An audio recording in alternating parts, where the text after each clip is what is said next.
So, let's get started. Thank you everyone again for coming today. We greatly appreciate it.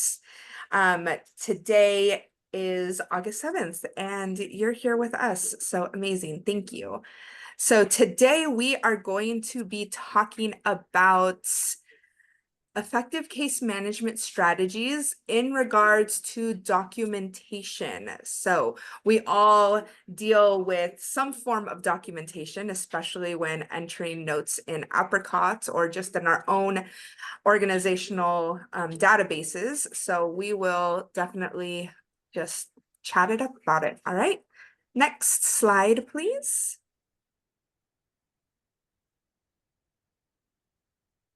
So we will get started with our land acknowledgements. So the County of Los Angeles recognizes that we occupy land originally and still inhabited and cared for by the Tahunga, Tatuyum, Serrano, Hish, and Chumash peoples. We honor and pay respect to their elders and descendants, past, present, and emerging. As they continue their stewardship of these lands and waters, we acknowledge that settler colonization resulted in land seizure, disease, subjugation, slavery, relocation, broken promises, genocide, and multi-generational trauma. This acknowledgement demonstrates our responsibility and commitment to truth, healing, and reconciliation, and to elevating the stories, culture, and community of the original inhabitants of Los Angeles County. So I cannot, there we go. Sorry about that, guys. So I am trying to find my notes, and for some reason I can't find them. Oh, they're over there. Sorry about that, everyone. Where are they? Where? Oh no. Okay, so just bear with me while we deal with some technical difficulties here. It wouldn't be a Wednesday without it, right? So, let me just open up my presentation again. All right, so we'll get started. Next slide. So, like I said, we are going to be talking about case notes and effective case management strategies when writing these notes. So, next slide. Case management. So how do we define case management? How do you all define case management? If you want to drop that in the chat, how does your organization, when you onboard individuals, what is something that you let your case managers or your managers or just your directors or your volunteers, whoever What's it the is? reason for these? I'm gonna put everyone on mute real quick. Let's see if you aren't on mute, definitely mute yourself. Awesome. So cool. So, yeah, so we were saying about how do you define case management? So, how we define case management, it definitely is a process to plan, seek, advocate, and monitor services from different social services or organizations and staff on behalf of a client. So the process definitely enables our workers the workers in our organizations to coordinate their efforts to serve a given client through professional teamwork, thus expanding the range of needed services offered. Case management can definitely help and fix people's lives or, guide them on their journeys as they come into our organizations and as they go out of them. Effective case management can definitely help overcome barriers and help individuals access the services that they need. So in the little picture that we have in this slide, we have that, case management will enable us to build trust and form relationships with the individuals who come into our organizations. We empower those individuals who come to our organization looking for help. We strategize with them on how can they, overcome those barriers that they're currently facing. And we leverage our relationships with other organizations, with partnering agencies, so that we can connect to them, the individual, with different partners, so that they don't only get assistance with employment, but they get assistance with housing, they get assistance with therapy, whatever it is that they need. Next slide. So the importance of effective case management. I've broken it down into 4 steps. So the first step, holistic care. So it definitely provides comprehensive support that addresses all aspects of the client's needs. Again, employment, housing. When we often see individuals who are in need, it's a circle of needs, right? It's not just a focused area oftentimes.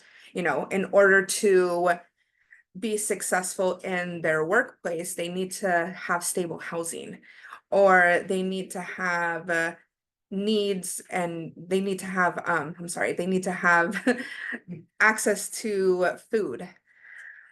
Resource optimization. So it definitely ensures efficient use of resources by coordinating the services and avoiding duplication.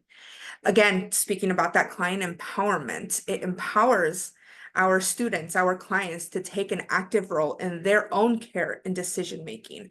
Oftentimes, we're never taught how to advocate for ourselves. So that is a skill that we are teaching individuals, how to advocate for themselves so that they may feel empowered. And improved outcomes. It leads to better client outcomes by ensuring timely and appropriate interventions. By implementing effective strategies, our case managers can significantly enhance the quality of care and support that we provide for the individuals who come to our organizations. Next slide. So, key components of effective case management. So things that our case managers or our volunteers, whoever is doing that face-to-face client speaking relationships, however you want to term it, we definitely need to practice active listening. So truly understanding the client's needs, concerns, their preferences. Respect and empathy. So building a respectful and empathetic relationship with our clients, with our students. Clients involvement. So involving the clients in the decision-making process and respecting their autonomy. At the end of the day, you can always, take, what's the saying? You can take the giraffe to the watering hole, but you can't make them drink it. It's the same way with our clients. We can give them all the tools and all the skills, but at the end of the day, it's their decision whether or not they want to take those tools and skills. Individualized care plans. So tailoring services and interventions to meet the unique needs of each client by prioritizing the client's perspective and actively involving them in their care. Our case managers can build trust and foster a more effective partnership. So other ways of models or key components, as we say, so that all of those 4 aspects that I just spoke about, it was very client-centered approach. You can also take different approaches. I think that client-centered approach is the one that usually every single case manager is taught, but there's different approaches that you can definitely take. You can do the comprehensive assessment one, where you are working more on achievable goals. So that collaborative goal setting, setting up SMART goals. your clients. Detailed service plans, being flexible and willing to adjust the plan as circumstances change. And by setting clear goals and developing a detailed plan, case managers can really provide structured and focused support. Another effective case management component is the comprehensive support and the delivery that ensures that clients receive seamless and comprehensive support. So it definitely involves that resource coordination, the collaboration, the clear communication, the timely interventions. Next slide. So when we talk about models and components, oftentimes they can be intermixed, but how we are going to talk about them today, it really is different aspects of the case management process in different nonprofit spaces. So stepping away from the components, we're going to talk about the models now. So next slide.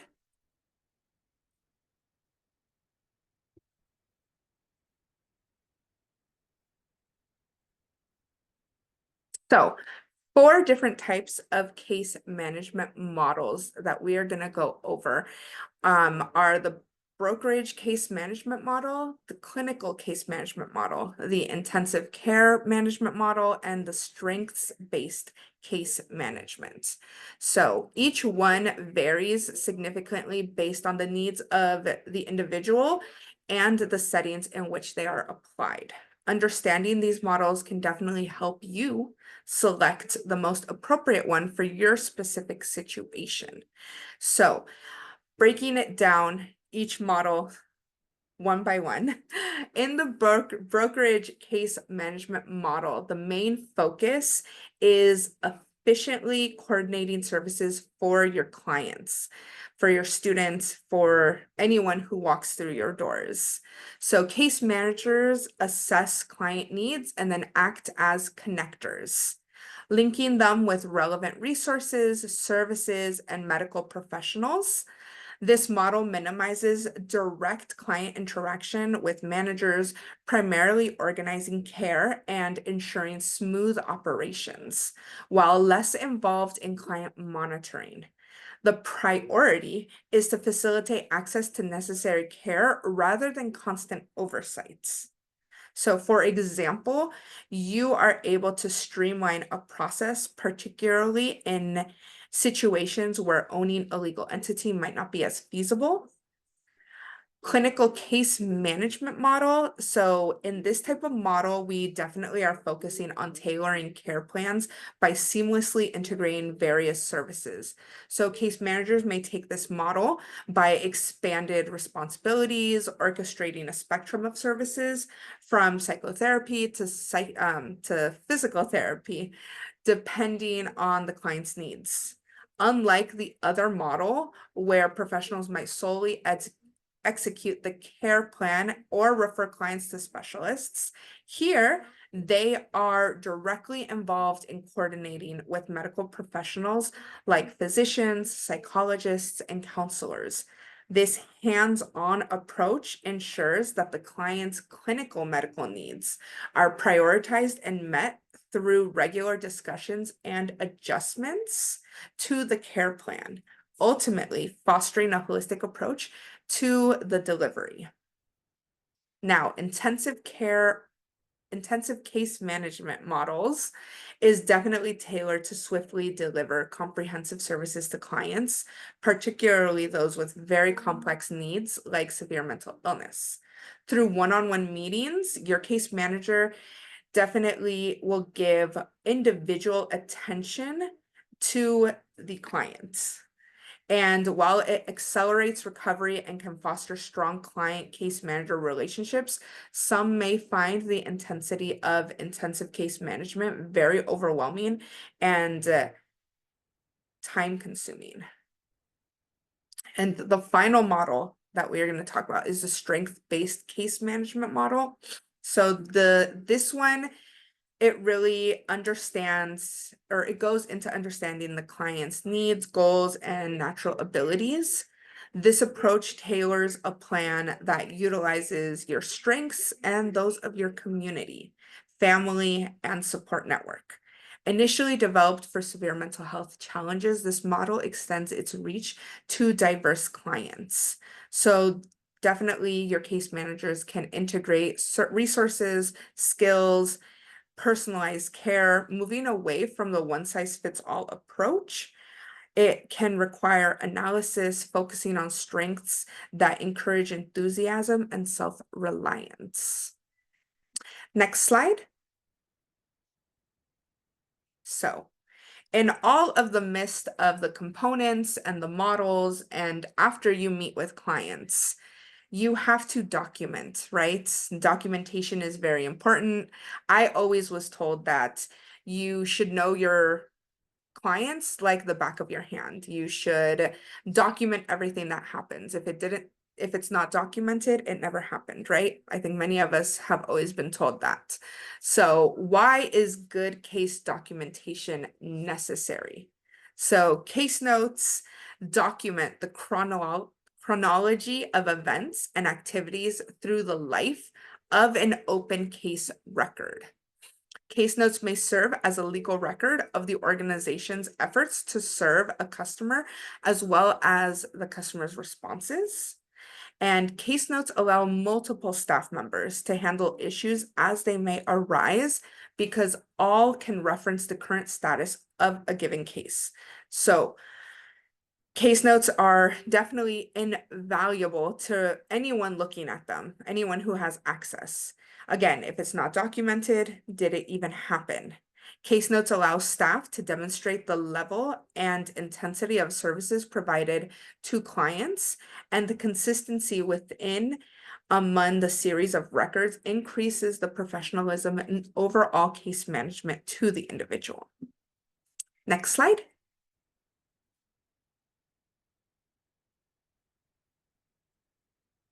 So we're going to go through who should case note, what should be case noted, what should not be case noted, and when, where, everything, right? So who should document? Does anyone want to come off mute and take a stab at who should document a case note?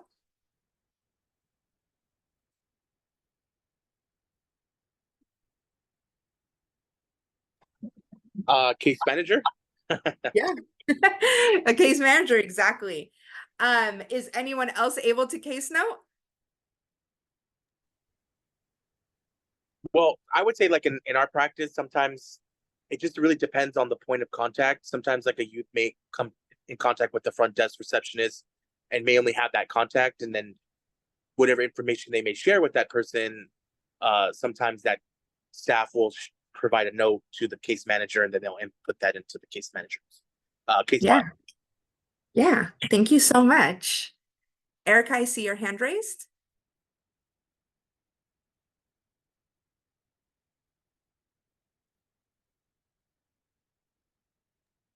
Sorry about that. So Okay. is it the social worker, the actual social worker? Or Yeah. Yeah, the social worker, the caseworker, just as the previous gentleman said, anyone really who has the contact with the client can document the activity, even if it's not someone that's one-on-one working with the individual. Let's say the client comes into the lobby and they just, they're having a day. The front desk could definitely, if they have access to your system, they could definitely document that. Or if they don't have access to it, writing it down in an email and sending it to the social worker, sending it to the caseworker so that they could document it. Just in case the situation ever happens in the future, there is a paper trail of, the client's previous behaviors. Is this a pattern that they're currently going through? Or maybe they're just having a day. So any staff can document. What should be documented? So all activity, right? All activity, any interactions should be noted in the record so that, that paper trail continues. Telephone calls, emails, office visits. If you're going out into the field, if they send you a letter, any type of notes, discussions, everything should be documented. What should not be documented? Does anyone want to take a stab at what should not be documented? And you can raise your hand, you can come off mute, you can put it in the chat, whatever you want. Go ahead, Laura.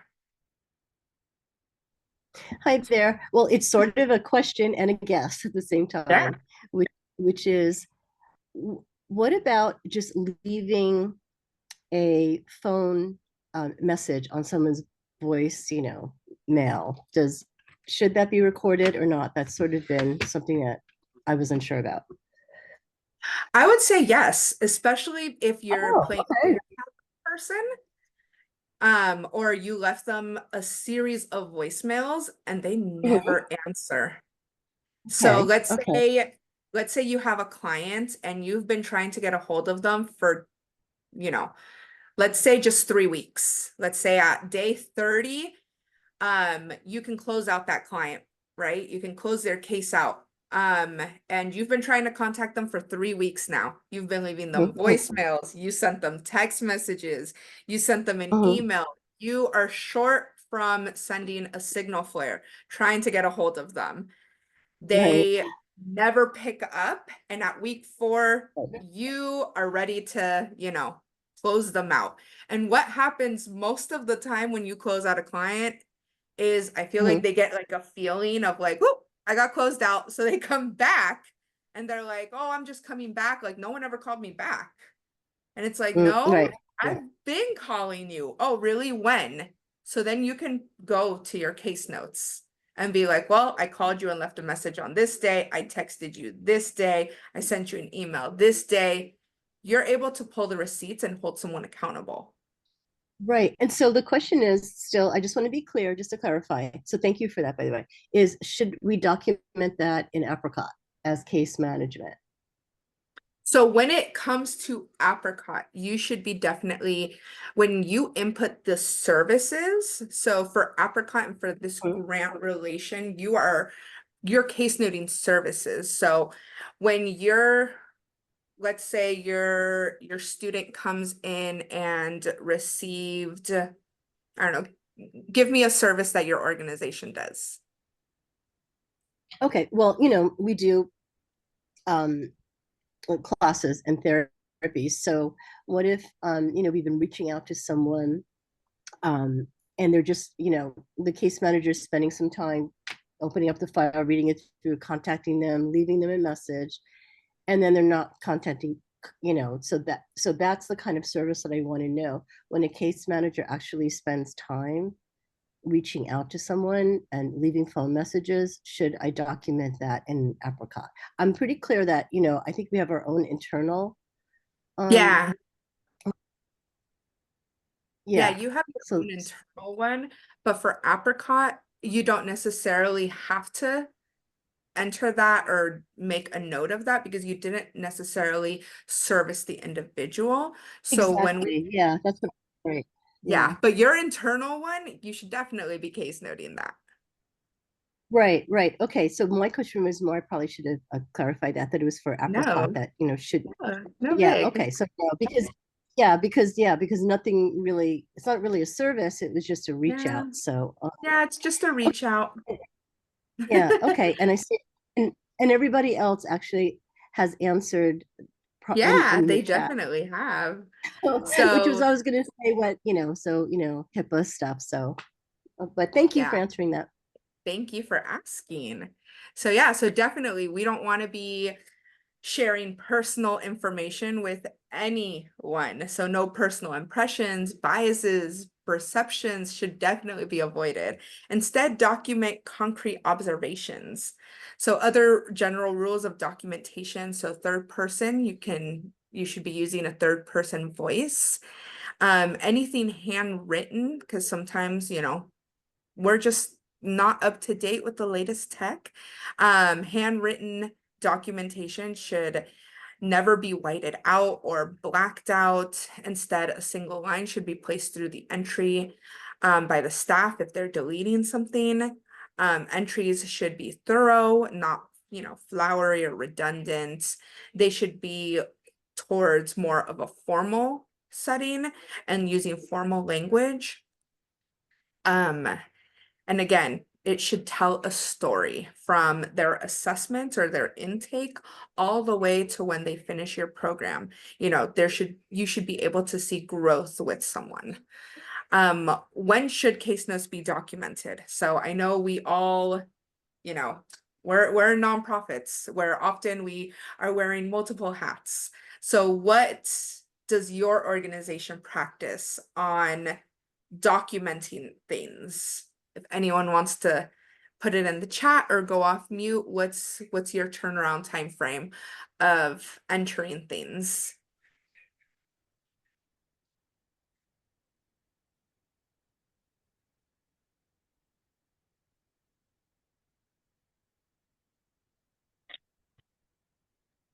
I would say just as a rule, a best practice to try to document as soon as possible, um, either while you're meeting with the client or after you meet with the client, because you want to make sure that you capture everything to avoid any missing information.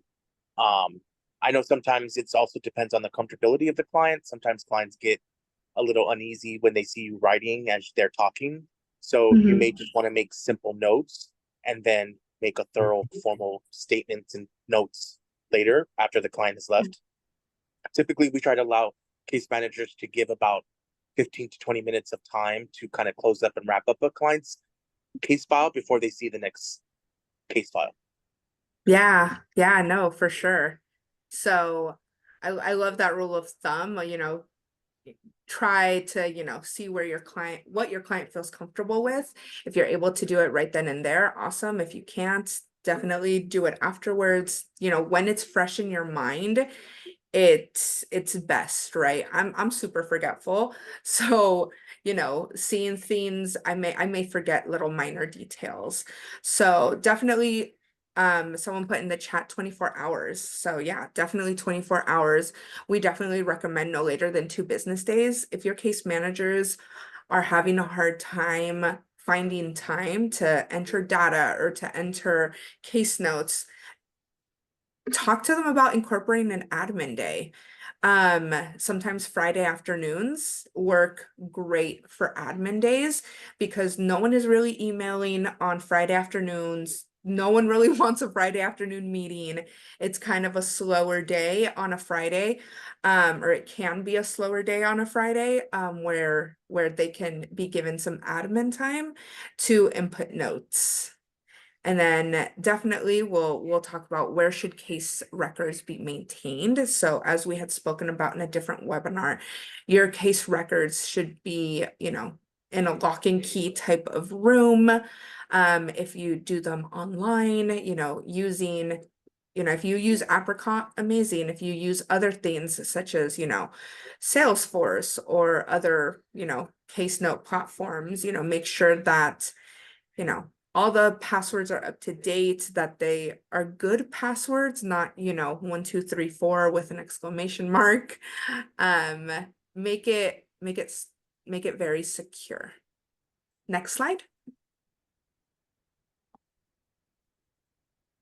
So a case management note checklist. So strong case management has been proven to have a positive impact to client case outcomes. The purpose of a case note is to document not just the service relationship by tracking client progress, but also their goals. Next slide. So what should you include in a case note? So if you use something like Apricot, things like the dates and the staff member, things like that are very often just little check marks, as well as like the face-to-face, email, phone call. Sometimes you can just click, click, click. Oftentimes you have to write it in the note itself. Definitely track what date you spoke to them. How did you speak with them? Who's making the notes, the name of the client. If, you know, you want to use anonymity, you can use their initials. Describe how the client will benefit from the activities that you spoke about, the objective description of the interaction, Who did they speak with other than yourself? They maybe saw multiple people that day. What happened? What is, the next steps? What actions are due, if any? And what did you speak with about the client? What did you speak about with the clients? Next slide. Where did the contact occur? Where is the client supposed to complete their activity? How are your services being provided? Is this a referral or are they a walk-in? Contact information for any new providers, referrals that are included. How is the client functioning? Are they, having one of those days where they just are feeling really discouraged, or, they just aren't doing good? Or are they like having a fabulous day? They went out, got a job, they got housing, how are they feeling? Have you provided services effectively, and effectively met the client's needs? Has the client made progress towards their goal identified in their plan?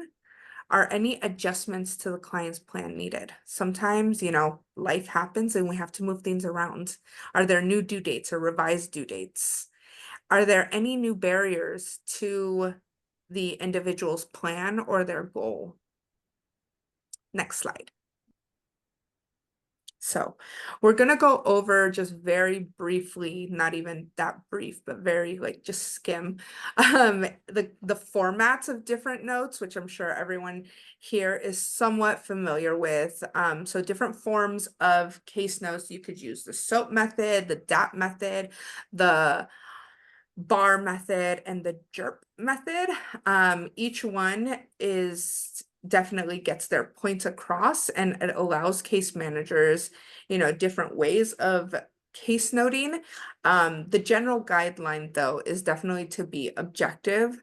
So your employees should avoid making value judgments in their case notes. The goal is to simply document the facts of the case without adding any personal opinion.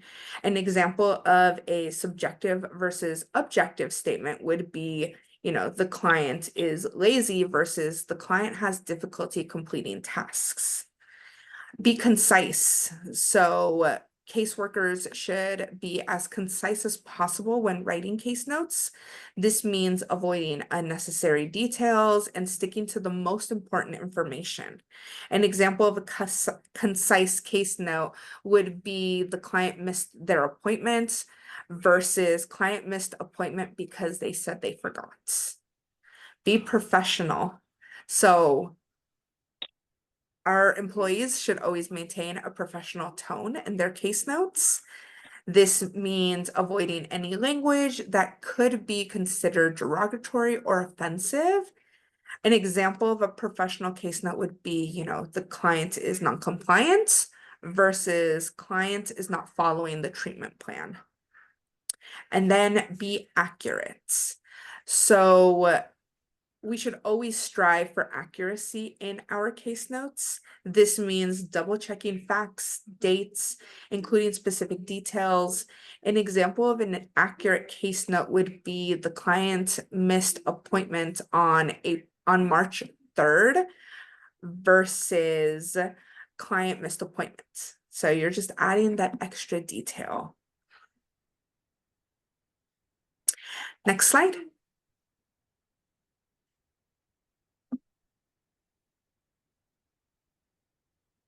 So, as we mentioned before, telling a story in case notes. So the goal is to always read a complete story with your clients. So from the first day they go in to the very last interaction, there should be some type of growth. So case notes shouldn't be kept a secret. They need to tell a story that any reader can appreciate. Defined case notes are definitely records of interaction with or progress of an individual. Remember that case notes can be used in legal proceedings, so it is important to complete them properly. Make sure that any case notes you write can hold up in any court of law. Basically, we're trying to tell the reader what is going on with that client at any time without having them ask you for follow-up information. And this is really important when one of our employees leaves. So some do's and don'ts, again, so spell out acronyms before using them. Not everyone may know the acronyms that we use. Say what you mean directly. Do put the facts of that interaction. Don't use slang, street language, cliches, jargon. Don't use metaphors or similes. Don't write in a style that readers can't easily understand. And don't write about personal details that affect the case. Next slide. So, some strong verbs to use when writing case notes, just to add some jazz into your writing. Use words as advised, focused, confronted, reflected, counseled, structure, discussed, summarized, directed. Next slide. Words to avoid: suicidal, abnormal, impulsive, demanding, threatened, disturbed, troubled, hysterical, immature, unfit. Next slide. So, questions to ask yourself after writing a case note or when you are writing a case note. Can a colleague look at your note and easily determine the next step to take? Would your client feel respected and agree with your objective case notes? Is your case note clear, concise, accurate, and complete? Is your note free of emotional reactions, value judgments, opinions, and commentary? And next slide. So I'll leave you with this. So did you know that you can dictate in Microsoft Word? Oftentimes writing a case note can take a long time. So speaking a case note often helps. In Microsoft Word, if you go to the menu bar, you will see a button that says dictate. Try it out. Maybe that will save you a minute or two. Next slide. So that is it. So when it comes to case management, there isn't usually a one-size-fits-all approach to the work that we do with our clients. It is important for case managers or anyone that works with clients face-to-face to apply different models depending on the situation. By learning how to implement different models, components, we definitely have a stronger background so that we are better suited to serve a wide range of individuals. Thank you so much, everyone, for coming on and spending your Wednesday 2 o'clock timeframe with us. Again, this is Amity Foundation, and we have these every Wednesday at 2 p.m. We just sent out our calendar for August. If you did not get the calendar, please let your grant advocate know. You may not be on our directory. We, of course, want you to receive all of our emails. Now, we sometimes may send a little many 2 emails, but that's okay. There is no such thing as low communication. But next week, we will be having another webinar at 2 o'clock, same Zoom. So thank you again so much for joining us, and we hope you have a great day. Thanks, everyone. Diamond, I see you have your hand raised.